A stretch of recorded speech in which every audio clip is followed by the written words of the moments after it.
7-1.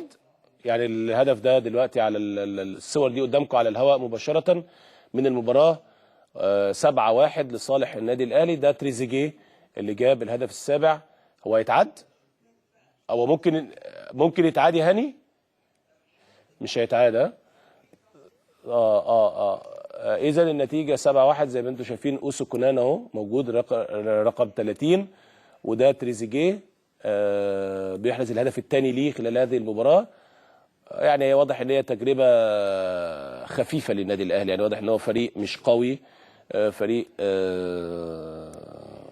يعني على قده، خلينا نتكلم بشكل واضح. وهي تجربه المدير الفني كابتن حسام عايز يشوف حاجات معينه، يتابع حاجات معينه في التكتيك اللي بيشتغل بيه الجديد، الكلام ده كله. لكن هو واضح ان هو فريق يعني غلبان خالص. يعني دي لقطات على الهواء مباشره. ما اعرفش الحكم موقف المباراه ليه. ده اللقطات دي على الهواء مباشره من تركيا على طول في البث الخاص بقناه النادي الاهلي.